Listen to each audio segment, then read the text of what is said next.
Hola, ¿qué tal? Bienvenidos a a este tercer encuentro en el que estamos conociendo los orígenes de la psicología.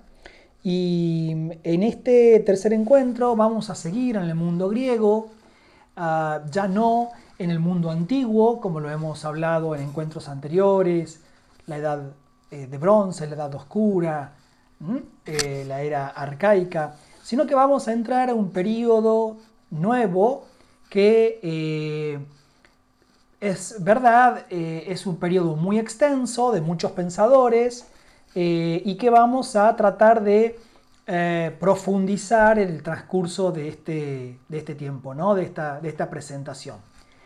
Este tercer encuentro de conociendo los orígenes de la psicología lo vamos a llamar la racionalidad especulativa en la Grecia clásica, que tiene que ver básicamente con el surgimiento de la filosofía.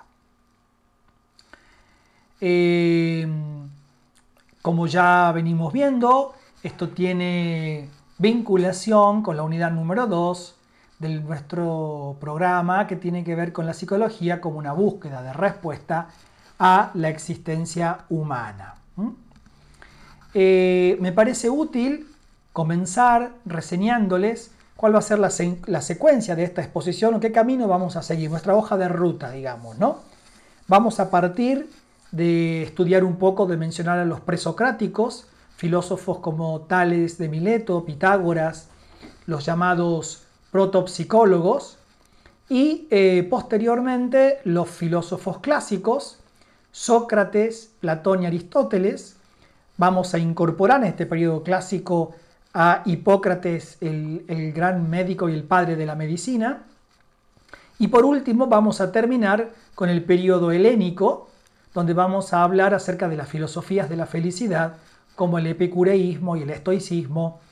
Y vamos también a hablar acerca de lo que es el misticismo esotérico, que será en esa etapa en Grecia. Bien. Dicho esto, entonces, vamos a partir la introducción y vamos a reseñar que, una vez más, la psicología como ciencia nace en el siglo XIX, pero sus raíces se remontan a la filosofía griega, que es lo que estamos intentando conocer. Por eso todo el tiempo vuelvo sobre eso para no perder de vista cuál es el hilo conductor que seguimos en este curso. En esta etapa empiezan a aparecer conceptos claves como la physis, que tiene que ver con la naturaleza, la psique, el alma o la mente, y la arete, virtud o excelencia, que ya son conocidos para nosotros. Y podemos decir que los primeros filósofos naturalistas de este periodo empiezan a buscar explicaciones más bien racionales, abandonando la búsqueda de explicaciones míticas acerca del universo y del ser humano, ¿no? Algo a lo que estaban bastante propensos los filósofos anteriores, ¿no? Vamos a comenzar entonces hablando de estos filósofos de la naturaleza por Tales de Mileto, que vive entre 624 y 546 a.C. Él es considerado el primer filósofo naturalista, porque él piensa que la physis, es decir, la naturaleza de todas las cosas, está en el agua, ¿no?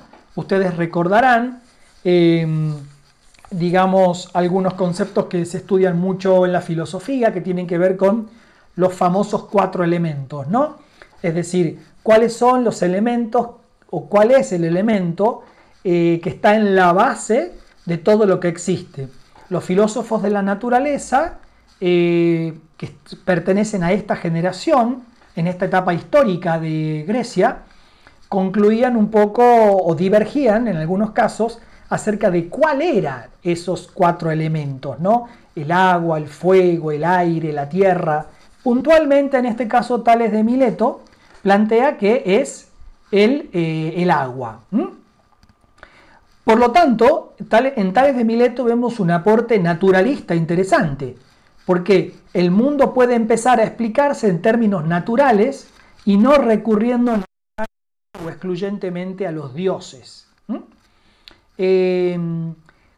¿Cómo repercute esto un poco en la psicología? ¿O qué herencia puede dejar? Bueno, la herencia de que el hombre, el ser humano, es también parte de la naturaleza. Algo que para nosotros puede resultar una obviedad hoy en día, pero que en aquel momento, en términos de lo que significaba la reflexión filosófica, no estaba claro, ¿no? Luego tenemos a otro filósofo de la época, quizás más conocidos para nosotros por las matemáticas, que es Pitágoras, que vive entre el 570 y el 495 a.C. Pitágoras es un matemático y filósofo. Él es el primero que habla al que se le asigna el título de filósofo, en tanto amante de la sabiduría, ¿no? Él es el primero que habla de este dualismo entre cuerpo y alma y de pensar al cuerpo como una cárcel del alma, ¿no? Por lo tanto, él piensa que la psique puede existir separada del cuerpo y puede transmigrar. Entonces, una de las cosas que plantea Pitágoras es el cuidado del alma, para lo cual plantea la necesidad de la purificación, de una dieta, de un autocontrol, como camino hacia la verdad. Estas posiciones de Pitágoras se convierten casi en una creencia religiosa que le aporta una cantidad de seguidores que se aglutinan en torno a una suerte de escuela de espiritualidad, o quizás podríamos decir nosotros hoy también una secta, ¿no? No en términos despectivos, sino gente que se reúne en determinadas creencias espirituales o esotéricas, ¿no? ¿Qué aporte encontramos respecto para la psicología? Que, digamos, en el concepto puntual del arete, él considera que la arete, la virtud, está unida al cultivo del alma. También algo interesante. Recuerden que venimos de un periodo anterior donde el arete, por ejemplo, en los poemas homéricos tenía que ver con la victoria en la batalla, ¿sí? Entonces, después está bien, hemos pasado por otros donde se posicionaba esa virtud más internamente. Bueno, ahora no solamente es interna, sino que tiene que ver con el cultivo del alma, ¿no? Fíjense cómo vamos evolucionando en el pensamiento. Encontramos también otros pensadores como Parménides y Heráclito, ¿sí? Ahí hay en estos pensadores de ese momento clásico una disquisición, una divergencia, una diferencia, porque para Parménides sostenía una filosofía del ser donde lo importante o lo fundamental era la inmutabilidad, lo permanente. Lo que caracterizaba al ser, decía Parménides, es que es permanente e inmutable, no hay cambio. En cambio, Heráclito dirá que todo está en cambio y que por lo tanto lo específico de la filosofía, lo específico del ser humano es el cambio. Por eso esa famosa frase que seguramente muchos conocen, que se le adjudica a Heráclito, que es: nadie se baña dos veces en el mismo río, ¿no? Por lo tanto, Heráclito es un filósofo del devenir, ¿sí? Entonces, ahí hay como una divergencia, una diferencia también, una tensión entre las concepciones de qué es lo más propio del ser.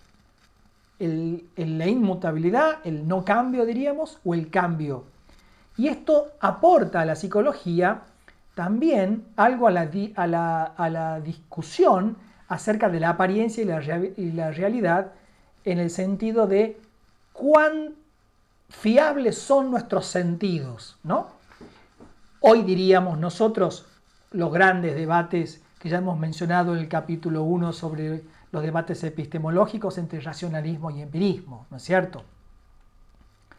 Y tenemos también a otros pensadores como Anaximandro y Genófanes, Anaximandro propone el apeiron, que tiene que ver con lo indefinido, como el principio de todo, y Genófanes critica la religión antropomórfica, que era propia de las mitologías griegas, ¿no es cierto? Es decir, los dioses como proyecciones humanas. Es decir, eso es una crítica que Genófanes realiza a, digamos, la filosofía de su época. Entonces, aquí también hay otro punto que podemos señalar como importante, que tiene que ver con una apertura crítica que cuestiona los mitos, que como ustedes saben, los mitos no son mentiras ni son fantasías, sino que son formas de explicar la realidad donde se apela al pensamiento mágico, ¿no? Entonces, esto también puede marcar un antecedente de lo que es el análisis racional del alma. Un poquito más adelante vamos a mencionar a lo que se suele llamar los primeros protopsicólogos, y se los llama protopsicólogos porque son como los primeros que, digamos que con sus investigaciones de alguna manera se acercan más a lo que nosotros podríamos llamar hoy la psicología, ¿no? Recuerden siempre que estamos haciendo no una historia de la filosofía, sino una historia de la psicología, y por lo tanto nuestro recorte es bastante, digamos, delimitado a eso, ¿no? El primero que tenemos ahí es Alcmeón de Crotona, que vive aproximadamente en el 500 a.C. Y fíjense de interesante porque él ya hace una experiencia de disección de un ojo y localiza funciones mentales en el cerebro, ¿no? Digamos, como es interesante este primer trabajo de neurofisiológico, que hoy lo vemos como mucho más desarrollado en la neurociencia, ¿no es cierto? Bueno, bien interesante esto, ¿no? Para poder, fíjense, relacionar una función mental con algo cerebral y neurofisiológico. Estamos hablando del 500 a.C., o sea, algo absolutamente revolucionario para la época. Y después tenemos a Empédocles de Agrigento, que vive más o menos en 450 a.C., y él formula su teoría de los efluvios sensoriales y plantea que los sentidos son como conductos, es decir, aquellos canales a través de los cuales, digamos, se transporta el entendimiento, ¿no? Acá tenemos otra interesante conexión. El entendimiento no tiene solo que ver con una función mental o espiritual, sino que tiene que ver también con una función sensorial, muy interesante para la época. Entonces, ¿qué nos aporta esto a nosotros respecto de la psicología actual? ¿Qué podemos recoger, podríamos decir, de eso? Bueno, el aporte que hacen a la reflexión a partir de la percepción, la sensación y el pensamiento como partes de un proceso natural, donde interviene lo fisiológico, lo cerebral y también lo mental, ¿no? Bueno, después tenemos otros pensadores, a los cuales llamamos atomistas, como Leucipo y Demócrito. Ellos sostienen que todo está compuesto de átomos y de vacío. Fíjense, todavía la química no había ni por casualidad había postulado la existencia del átomo, ni había logrado la investigación. Bueno, estamos hablando aquí de una posición, digamos, de una hipótesis, de una teoría absolutamente, digamos, revolucionaria para la época, ¿no? También. Bien, ¿qué otra cosa podemos decir? Bueno, hay una suerte de materialismo y de determinismo en las posiciones de estos pensadores, porque ellos niegan que pueda existir un alma humana, un alma inmortal, disculpen ustedes, un alma inmortal. Es decir, hay una concepción, una idea de la humanidad que está estricta y exclusivamente ligada a lo que tiene que ver con lo material y cómo eso nos determina, ¿no? De esto se desprende una ética que podríamos llamar hedonista, donde lo bueno es maximizar el placer y digamos, opuestamente, reducir todo lo posible la experiencia del dolor, ¿no? Entonces, esto es interesante también. ¿Por qué? ¿Qué podemos nosotros rescatar de esto que se señala? Bueno, quizás que el concepto de Sige está más vinculado a una interpretación puramente materialista, ¿no? Que eso también se va a seguir viendo a lo largo de la historia. Las corrientes materialistas, aún dentro de la psicología, van a postular esto, ¿no es cierto? También. Bueno, ¿hasta aquí qué podemos decir entonces de los conceptos claves? Recuerden que nosotros venimos en nuestras presentaciones, en nuestros capítulos, tratando de tener hilos conductores que sean cómo varía el concepto de Sige y de arete a lo largo de la historia, ¿no? Porque son conceptos claves para la psicología, no solo para la psicología claramente, pero para nosotros en psicología sí lo son. Entonces, en respecto del concepto de Sige, lo que podríamos llamar en los clásicos alma o en un lenguaje más moderno mente, inicialmente estoy haciendo como una breve síntesis de lo visto hasta acá, ¿no es cierto? Podemos ver que estaba inicialmente vinculada al principio vital, Tales de Mileto, recuerden, y en Platón y en Pitágoras lo podemos plantear como una realidad que es inmortal y que a la vez es trascendente. Ya vamos a llegar a Platón, pero se los voy anticipando, ¿no es cierto? En Pitágoras y en Platón hay ese elemento en común, aunque hay muchas diferencias, ciertamente. Y en Alcmeón y en Demócrito es un fenómeno natural y fisiológico, que no tiene nada de mental, podríamos decir, ¿no? Eso en cuanto a la Sige. ¿Qué podemos decir en cuanto a la arete, ¿no? Es decir, a la virtud, a la excelencia. Bueno, lo que podemos decir es que en la tradición pitagórica de Pitágoras, esa virtud tenía que ver con la purificación del alma, ¿recuerdan ustedes? La dieta y todo esto que planteaba Pitágoras, ¿no? En la ética griega, digamos más de esta época, tenía que ver con vivir de acuerdo con la excelencia de la propia naturaleza. ¿Y qué podemos nosotros rescatar de esto para la psicología actual o para el decurso de lo siguiente? ¿Cómo empiezan a influir la motivación, la conducta y el ideal de una vida buena para los seres humanos, ¿no? Bien, entonces aquí tenemos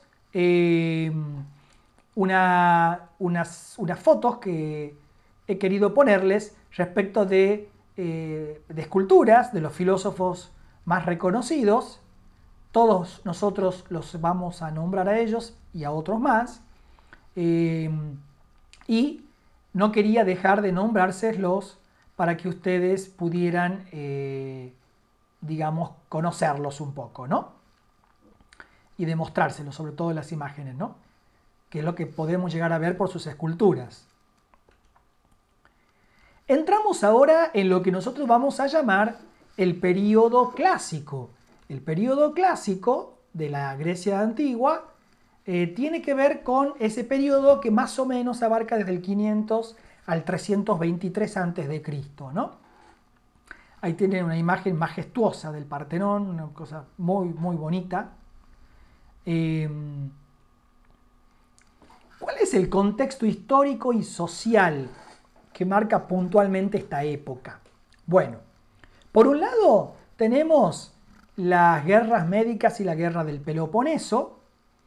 Esto pone en duda o en riesgo o debilita la concepción de polis. Ustedes recordarán que en la etapa arcaica nosotros habíamos visto cómo había una consolidación muy importante de lo que implicaba la polis y lo relevante que se volvía para el individuo.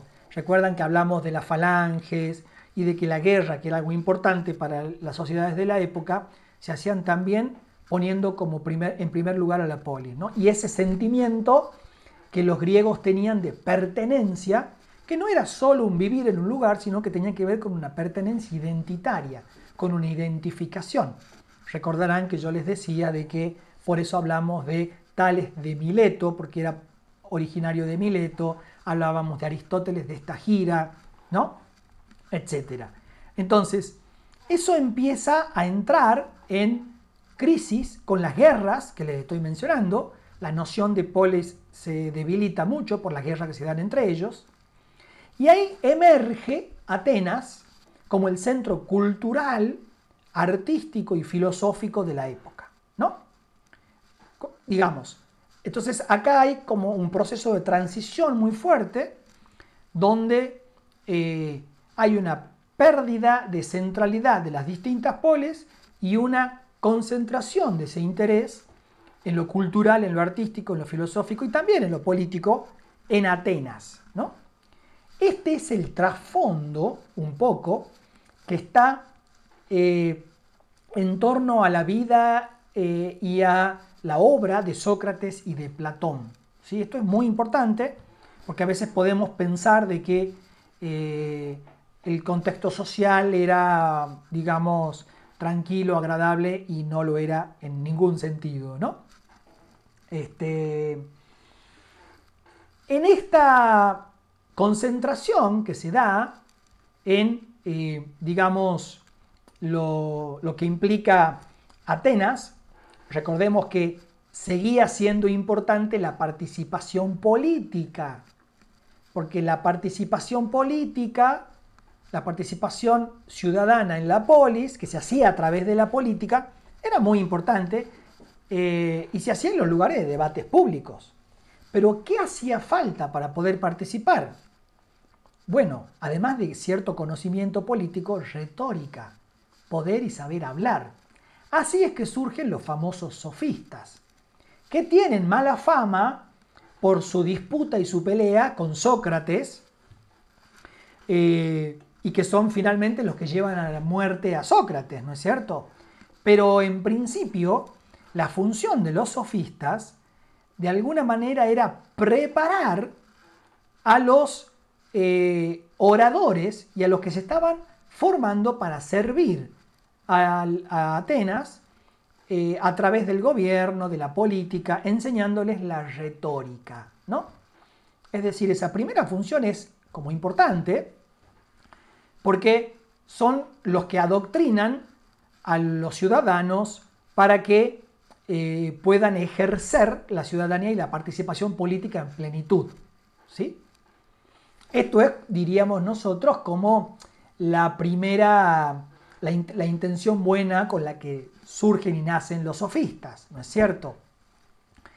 Un famoso sofista es Protágoras, que decía que el hombre es la medida de todas las cosas. Con lo cual, digamos, esto revela un cierto humanismo relativista en el sentido de que todo depende de la percepción, de la cultura, y no hay, digamos, una metafísica que trascienda al ser humano, ¿no es cierto?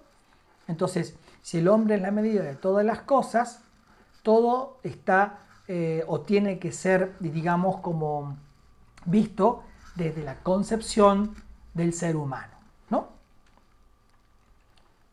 Entonces, hasta aquí podemos decir que empiezan a aparecer ciertas tensiones, ¿no? Ya estamos en el periodo clásico de griego, empiezan a aparecer ciertas tensiones conceptuales en el marco de las ideas.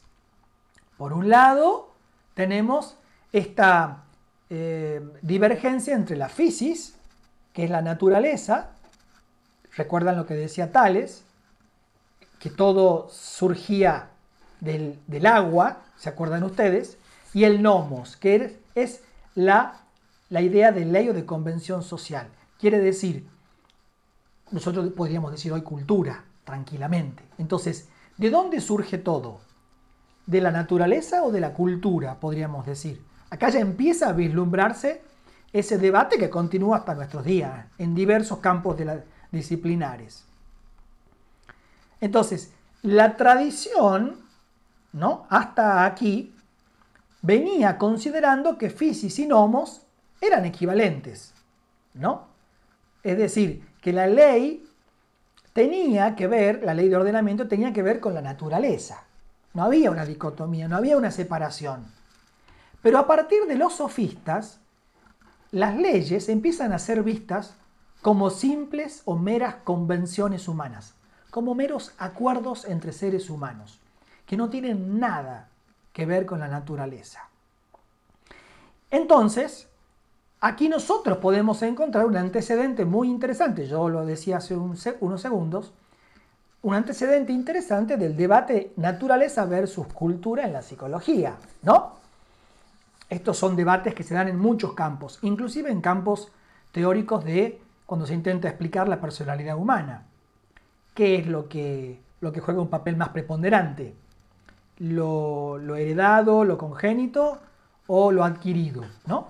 Bueno, son, digamos, hasta el día de hoy, planteos que nos seguimos haciendo y nos seguimos formulando, digamos, y que, como siempre digo, no están cerrados de ninguna manera, ¿no es cierto? Vamos a avanzar un poco más en lo que venimos viendo y vamos a entrar a un gran pensador, un gran filósofo, por supuesto, que es Sócrates, ¿no? Y que se pueden decir bibliotecas de cada pensador, sin duda. Nosotros estamos haciendo, insisto, un recorte a los fines de nuestro estudio. Entonces, ¿qué relación había o qué concepción había de arete en Sócrates? Bueno, ustedes saben aquello que se cuenta de Sócrates, que él propone ese método dialógico que se llama la mayéutica, que, digamos, es el arte de ayudar a dar a luz, etimológicamente eso significa mayéutica, y que dice la tradición oral de que eso lo saca Sócrates de ver a su madre, que era partera, es decir, ayudaba a que los niños nazcan, ayudaba a las madres a dar a luz. Por lo tanto, él usa como analogía ese concepto de qué se trataba, digamos, la búsqueda de la verdad para el filósofo. En ayudar a dar a luz una verdad, ¿no? Y entonces él decía que había como dos momentos de esa mayéutica. En el primer lugar, lo que él llamaba la ironía destructora, que era cuestionar tanto las creencias del oponente o de la persona con la que estaba hablando, para que esa persona pueda caer en la cuenta, advertir de que no está en posesión de la verdad. Y cuando eso haya ocurrido, recién esa persona se encuentra en condiciones de poder acceder a la verdad. Esto claramente lo volvía a Sócrates una persona polémica, corrosiva, y esto es lo que lleva a que él entre en, digamos, en disputa con los sofistas. Yo se los anticipé recién. Entonces, porque ustedes se imaginan que los sofistas eran unos profesionales en el área en el arte, perdón, de la retórica. Entonces enseñaban a argumentar, pero el concepto de verdad terminaba quedando relegado al concepto de la retórica, de cómo, de las formas, de cómo se debía expresar. Entonces, en esa disputa que tienen, porque eran contemporáneos, Sócrates afecta tanto los intereses de los sofistas y por lo tanto del sistema político del momento, que es condenado a beber cicuta, veneno, y muere, ¿no? Entonces, ¿qué busca o cuál es la concepción filosófica que tiene Sócrates? Buscar verdades universales en medio del caos, ¿no? Y por lo cual, volvemos, ¿cuál es el concepto que él tiene de arete? El concepto de la excelencia moral y de la vida buena. Esto es muy importante porque lo que impulsa a Sócrates es una vida dedicada a la búsqueda de la verdad. No es solo una... Y por eso las controversias con los sofistas son tan fuertes, ¿no? Porque no era un simple trabajo de entrenar personas en el arte de la retórica, era mucho más que eso. Era buscar la verdad con todas las implicancias para la vida que eso podía tener. ¿Y cuál es la idea de Sige? O de alma, de mente, ¿no? Ya sabemos. El principio que guía la vida ética.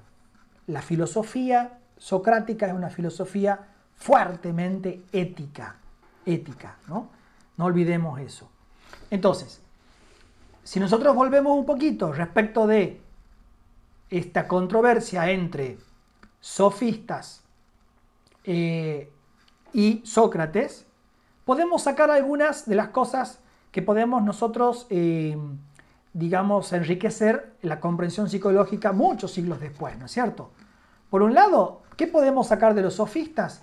Bueno, esa posición relativista que tiene que ver con la percepción y la diversidad cultural, ¿no? Es decir, de alguna manera también podemos decir que las verdades absolutas en términos humanos pueden ser cuestionables o son cuestionables porque interviene la percepción y porque cada cultura formula y explica las cosas de un modo distinto, ¿no?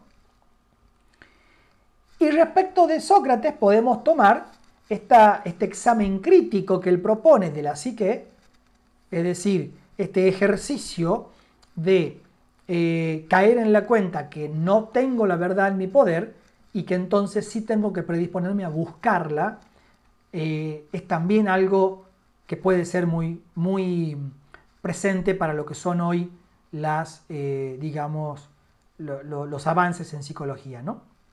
Entonces, volvemos, sigue la tensión entre physis y nomos, que tiene que ver con la naturaleza humana, es decir, qué es lo que está en la base, la convención social, la cultura o la naturaleza, es decir, lo biológico, lo dado. Y esto también, de alguna manera, los aportes de Sócrates van a ser, y también los de los sofistas, por supuesto, a su modo, fundamentales para los estudios de lo que posteriormente van a ser los estudios de psicología moral y de psicología social, ¿no? Pensemos que también eso es interesante, ¿no? Pensarlo. Entonces, ¿qué podemos decir hasta acá de conclusiones de este periodo clásico? ¿Qué podemos decir? Bueno, que el periodo clásico consolida la reflexión sobre la psique y la arete. Ya no estamos hablando tanto de la physis, sino más bien de la psique y del arete como mente, alma y como virtud, ¿sí? Que tiene que ver, hay una fuerte impronta de la educación, de la política y de la filosofía, que son las matrices sobre las cuales mucho después se va a ir constituyendo la psicología, y que también de alguna manera nos va a legar una herencia viva, digamos, que es las tensiones que siguen existiendo entre naturaleza y cultura, entre virtud y razón humana, ¿no? Por lo tanto, podemos decir, algo que no es menor, que la psicología nace en un cruce, en un encuentro entre filosofía, ética y sociedad, ¿no? Fíjense que son ámbitos que permanentemente están circulando, están de alguna manera rodeando a las reflexiones filosóficas, ¿no? Podríamos decir también, como cierre, hacer una breve comparación entre lo que son los sofistas y Sócrates, y podemos decir que los sofistas se caracterizan por un relativismo, el hombre es medida de todas las cosas, en cambio en Sócrates hay una búsqueda de verdades que son universales y que por lo tanto trascienden al ser humano. En los sofistas encontramos una importancia de la retórica y de la persuasión, mientras que en Sócrates vemos el método dialógico de la mayéutica, del cual ya les hablé. Por otro lado, en los sofistas encontramos que la verdad es relativa a la percepción individual, por eso hablábamos de relativismo. En cambio, en Sócrates, la arete o la virtud es una excelencia moral. Por otro lado, en los sofistas encontramos la idea de la pluralidad cultural y la idea del nomos, de la convención social, como justamente convención o acuerdo humano, mientras que la idea de la psique en Sócrates la encontramos vinculada a centro de la vida ética. Los sofistas buscaban una educación que sea práctica, retórica, que esté absolutamente vinculada al éxito político. En cambio, en Sócrates encontramos que la ética y el autoconocimiento son claramente el camino a la felicidad, cosa que es muy importante de tenerla presente, ¿no? Y que marca un poco la impronta de Sócrates con sus planteos éticos hacia la humanidad que nos han trascendido, digamos, ¿no? Y que siguen estando hoy presentes. Yo quiero acá hacer una introducción, introducir un elemento que no es estrictamente un elemento filosófico, pero que tiene mucho que ver con lo que es el origen de la psicología, que son los aportes que realiza Hipócrates, a quien es considerado el padre de la medicina, ¿no? ¿Y por qué decimos esto? Porque fíjense que uno de los grandes aportes que hace Hipócrates es dejar de estudiar la enfermedad o de pensar la enfermedad o la salud como cuestiones mágicas, más de índole religioso o espiritual, y entenderlas como algo más científico, ¿no? Por eso decimos que hay un primer paso que tiene que ver con ir de la magia, del concepto del pensamiento mágico, a la razón. Por eso ahí es el primero que establece esa línea divisoria entre la medicina y la religión.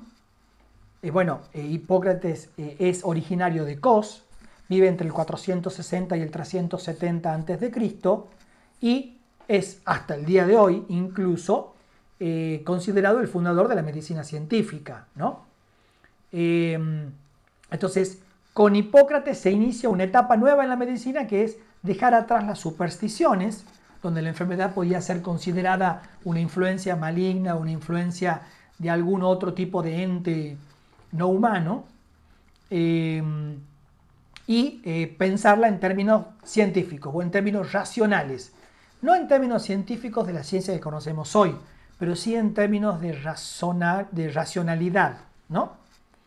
Él polemiza mucho contra la idea de que la epilepsia era una enfermedad sagrada, y para eso postula, por eso se consideraba la epilepsia como el mal sagrado, y lo que él postula es que en realidad todas las enfermedades tienen causas naturales, ¿no? Fíjense qué avance, ¿no? Estamos hablando hace 24 siglos atrás, aproximadamente. Y tiene esta postura de que el hombre es un todo, ¿no? Por lo tanto, hay que considerar al ser humano como parte de un conjunto de factores donde interviene el ambiente, el clima, las instituciones, la política, etcétera, ¿no? ¿Cómo explica un poco esto? A partir de lo que se conoce como la teoría de los cuatro humores. La teoría de los cuatro humores, él explica de que la salud o la enfermedad tenían que ver con el equilibrio o el desequilibrio de esos cuatro humores. ¿Cuáles son los cuatro humores? Los cuatro, digamos, líquidos, por decirlo de algún modo, fluidos, mejor dicho, que están presentes en el cuerpo humano: la sangre, la flema, la bilis amarilla y la bilis negra. Entonces él dice, alguien saludable es alguien que tiene en equilibrio esos cuatro fluidos corporales. Y la enfermedad sería el desequilibrio de ellos, ¿no? Este es un primer intento de querer explicar la enfermedad y el temperamento, porque además no solamente explica la enfermedad como fenómeno patológico, ¿no? Sino que también explica el temperamento, la singularidad, la particularidad de cada individuo en cómo piensa, en cómo se mueve, cómo siente. Y es el primer intento, digamos, de ese tipo de explicación desde un punto de vista biológico y natural, ¿no? Por lo tanto, esto permite pensar la medicina en orden a un diagnóstico y a un pronóstico, donde el médico debe proyectar una terapia, es decir, un modo que tenga que ver con la vida del individuo y que además permita evaluar los síntomas, los signos y plantear una proyección, ¿no? Él es el primero que habla de una ética médica y por eso propone un juramento que define como una suerte de código ético para los médicos que tiene que ver con atender la atención en el bienestar del paciente, que incluso hasta el día de hoy los médicos siguen formulando y haciendo cuando se reciben y tienen que iniciar su práctica clínica. Bien, vamos a continuar avanzando en nuestro camino, entonces, y vamos a llegar a Platón, ¿no? Platón, que por cierto es el filósofo, ¿no? Con mayúsculas. Platón es discípulo de Sócrates. Nosotros lo que conocemos de Sócrates lo conocemos por Platón, ciertamente.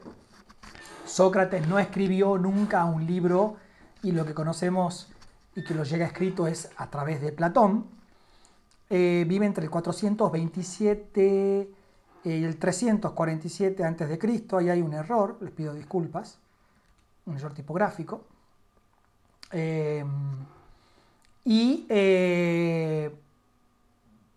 Vamos a hablar un poquito de lo que es el contexto histórico, ¿no?, en el que vive Platón.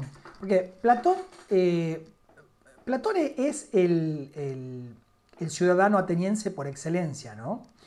Él está en esa transición hacia la democracia y él funda la academia en Atenas, que es la academia que justamente la famosa escuela filosófica de donde surgen muchos de sus discípulos, ¿no? Y donde se forman las generaciones de ciudadanos y donde se educaban, ¿no?, de los ciudadanos, lo cual implicaba decir la aristocracia, las familias nobles de Atenas, ¿no?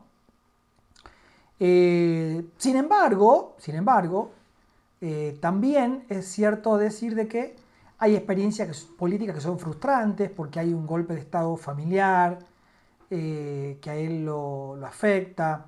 La propia ejecución de Sócrates, ¿no? Ver a su maestro morir de esa manera es algo realmente muy, muy fuerte para él. Y él, que ha dedicado gran parte de su vida a escritos sobre la política, de su vida y de su filosofía, la mayoría de la filosofía platónica es una filosofía con un impulso muy fuerte de la política. Pensemos en la República, por ejemplo, y en tantos escritos, ¿no? Entonces, hay también en él una cierta decepción con la política a partir de estos hechos previos que decimos, que influyen mucho en lo que es su idea posterior acerca de lo que es la justicia y la virtud. Eso me parece que es importante señalárselos para poder, contextualizar correctamente, en qué mundo y en qué sociedad vivió Platón.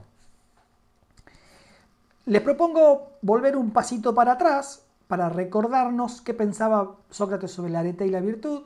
Decíamos que Sócrates es el primer filósofo moral, que buscaba el bien general, que tenía que el conocimiento del bien pasaba más bien por actuar con corrección, o sea, éticamente bien, y que las falsas creencias lo que hacían en realidad eran nublar el sentido de la virtud. Por lo tanto, era necesario educar la mente para orientar la conducta, ¿no? Bueno, este es Sócrates. Y lo señalo, vuelvo para atrás, porque es el maestro de Platón. Ya en Platón encontramos un concepto, digamos, donde se profundizan algunas ideas y se modifican otras. Hay una ampliación de la idea de la justicia. Él considera de que la justicia es un bien en sí mismo, un bien intrínseco, y que es más que solo un medio. Introduce la noción, el concepto de las ideas como formas universales. Esto es complejo y más en esta introducción tan general para poder explicar, pero en la filosofía platónica hay una concepción acerca de que las ideas, la justicia, la belleza, la verdad, son formas universales que son eternas e inmutables y que están ajenas de primera mano al ser humano y que, viven en el mundo de las ideas y que por lo tanto el hombre lo único que le resulta posible es ver la encarnación de esas ideas en la realidad, y eso hace que la idea o el concepto se degrade. Bueno, esto es muy complejo de explicar, insisto, más aún en una clase tan introductoria como esta. Entonces, ¿qué relación hay o qué podemos sacar, extraer de acá para la psicología? Bueno, este intento de buscar leyes universales que de alguna manera